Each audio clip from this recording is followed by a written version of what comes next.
Du ciel, le corridor de Latchine donne toute la mesure de l'exode. C'est une file ininterrompue de véhicules qui est devenue cette unique route reliant le Haut-Karabakh à l'Arménie.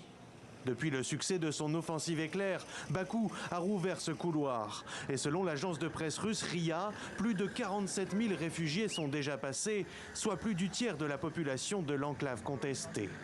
Des réfugiés désorientés par cet exode précipité, avec seulement quelques affaires entassées à la hâte, parfois séparées comme ce père qui retrouve ici ses enfants.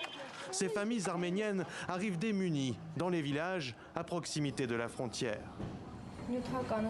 Tous les biens matériels perdus peuvent être remplacés. Nous rebâtirons tout à nouveau, mais on ne peut pas remplacer notre patrie. Peut-être que nous, les Arméniens, nous pourrons être unis dans quelques années et libérer notre pays. Il y a de l'espoir.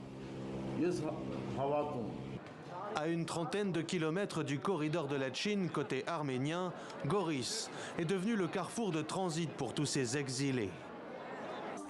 Rouzana, sa mère et son fils ont trouvé refuge ici. Son mari est mort lors de la guerre de 2020 avec l'Azerbaïdjan.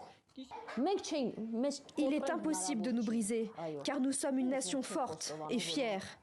Mais nous ne pouvons pas sacrifier la vie de nos enfants. Les deux femmes habitent ici dans un petit hôtel tenu par Aïda. C'est elle qui a spontanément proposé d'accueillir des réfugiés du Haut-Karabakh. Elle aussi a perdu son mari lors des affrontements armés de l'été 2020. Ils ont vraiment besoin d'aide. Nous sommes passés par là nous aussi, alors nous ne pouvons pas les laisser dehors.